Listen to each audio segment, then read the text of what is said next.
नमस्कार, Himachal Dastak TV live में आप सभी का स्वागत है। मैं हूं आपके साथ प्रवीण मुंगटा। कल करवा चौथ का पर्व है और बेसब्री से देश सहित हिमाचल प्रदेश की सभी महिलाओं को सालाना इस पर्व का इंतजार रहता है। इंतजार रहे भी क्यों ना, इस व्रत से मान्यताओं के अनुसार पति की आयु जहां लंबी होती है, वहीं दूसरी ओर महिलाओं को इस दिन सजने संवरने के लिए एक विशेष दिन मिल जाता है। वहीं पति अपनी पत्नियों को पूरा दिन उनकी लंबी आयु की कामना के लिए रखे गए व्रत से खुश होकर अपनी धर्मपत्नी को खुश होकर महंगे उपहार भी भेंट करते हैं। धार्मिक मान्यता के अनुसार करवा चौथ का व्रत विधि पूर्वक करने से पति को दीर्घायु का आशीर्वाद प्राप्त होता है और वैवाहिक जो जीवन है उसमें खुशियों का आगमन होता है।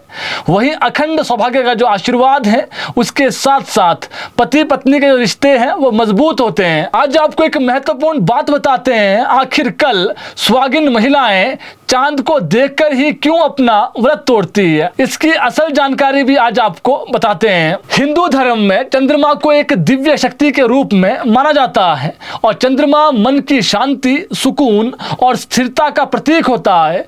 कहते हैं कि करवा चौथ के दिन व्रत करने के बाद अगर चंद्रमा की पूजा की जाती है तो इससे व्रत करने वाली महिला और उनके परिवार को मन की शांति मिलती है। इतना ही नहीं, करवा चौथ के चांद को वैवाहिक जीवन में समृद्धि लाने का प्रतीक भी माना जाता है। कहते हैं कि चंद्रमा की पूजा करने से पति की उम्र लंबी होती है, साथ ही परिवार में सुख और जो शांति है वो बनी रहती है और धन की भी कभी कमी नहीं होती। करवा चौथ पर चंद्रमा की पूजा करने की एक मान्यता ये भी कहती है कि चंद्रमा शाश्वत चक्र और पुनर्जन्म से जुड़ा है, इसलिए महिलाएं इसे अखंड सौभाग्य का प्रतीक मानकर इस दिन चंद्रमा की पूजा करके ही व्रत का पालन करती है। एक और मान्यता यह भी है कि भगवान श्री गणेश ने एक बार चंद्रमा को श्राप दे दिया था। उन्होंने कहा था कि जो कोई भी उसे सीधा देखेगा उसे दोष का सामना करना पड़ेगा। इसलिए करवा चौथ के दिन महिलाएं छलनी से चांद को देखती हैं और फिर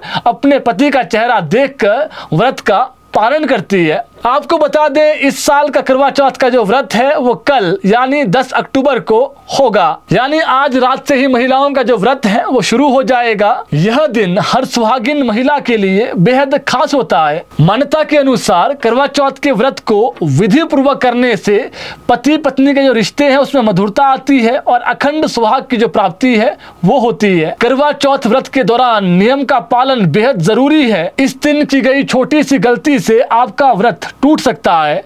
आइए अब आपको बताते हैं कि सुहागिन महिलाएं कल जो करवा चौथ का वो व्रत रखने वाली है, इस दिन किन कामों को करने से उन्हें बचना होगा। करवा चौथ के दिन कुछ ऐसी चीजें हैं जो आप बिल्कुल भी ना करें। करवा चौथ का जो व्रत है वो निर्जला रखा जाता है, यानी पानी बिल्कुल ना पिए। इसलिए सूर्योदय से लेकर चांद निकलने तक कुछ भी ग्रहण न करें। दूसरा, करवा चौथ के दिन बाल धोना वर्जित होता है, इसलिए एक दिन पहले ही आप बाल धो लें, यानी आज शाम व्रत शुरू होने से पहले तक आप अपने बाल धो लें। अगर एक बार आपने व्रत का संकल्प ले लिया तो इसको फिर अधूरा बिल्कुल ना छोड़ें, फिर व्रत को पूरा करें। करवा चौथ के दिन यानी कल सोना भी शुभ नहीं माना जाता है। वहीं सबसे महत्वपूर्ण, सफेद रंग का कपड़ा बिल्कुल ना पहने, इसे अशुभ माना जाता है। करवा चौथ के दिन जो महत्वपूर्ण चीजें करने की है उसमें सुबह जल्दी उठकर स्नान करें और नए व शुभ रंग के कपड़े पहने, सरगी सास द्वारा दिया गया आहार का सेवन करें और फिर व्रत का संकल्प लें। अगर संभव है तो सुहाग का सामान और जो अन्न है वो आप दान कर सकते हैं। घर के मंदिर की सफाई और जो सजावट है वो अगर हो सके तो खुद ही करें। करवा चौथ के दिन किसी से लड़ाई झगड़ा बिल्कुल ना करें और पति से ऊंची आवाज में बात भी ना करें। नकारात्मक बातें या विचार अपने मन में बिल्कुल ना लाएं। किसी के अहित के बारे में भी न सोचें। झूठ बोलने और कड़वे बोल से भी बचें। महिलाओं के लिए कल नाखून या बाल काटना भी अशुभ होता है। अब सुहागिन महिलाओं के लिए सबसे महत्वपूर्ण बात, कई बार जो महिलाएं पहली बार अपने पति के लिए करवा चौथ का व्रत रख रही होती है, उनके मन में यह विचार होता है कि हमारे शहर में कब चांद निकलेगा, क्या मैं तब तक बिना कुछ खाए रह पाऊंगी। तो अच्छी खबर सुनिए, इस बार प्रदेश की राजधानी शिमला की बात कर लेते हैं। सबसे पहले शिमला में चांद शाम 8:07 पर निकल जाएगा। इसके बाद सुहागिन महिलाएं चंद्रमा को अर्घ देकर सुहागिनें व्रत का पारण कर सकती है। वहीं शिमला के अलावा प्रदेश के अलग अलग क्षेत्रों की बात करें तो 8 बजे के बाद वहां पर भी चांद निकल आएगा। बस कुछ मिनटों का जो फर्क है वो होगा। आपको बता दें, इस वर्ष करवा चौथ व्रत की चतुर्थी तिथि 9 अक्टूबर को रात 10:54 से शुरू होगी और 10 अक्टूबर को शाम 7:38 तक रहेगी। शिमला समेत कुल्लू, मनाली, धर्मशाला, खजियार प्रदेश के सभी जो पर्यटन स्थल हैं वहां पर कल करवा चौथ पर खासी भीड़ भी देखने को मिलेगी। और एक महत्वपूर्ण बात यह भी है, जो सुहागिन महिलाएं व्रत नहीं रखती है वो भी शाम के समय अपनी पति की लंबी आयु के लिए बिना व्रत के भी पूजा कर सकती है।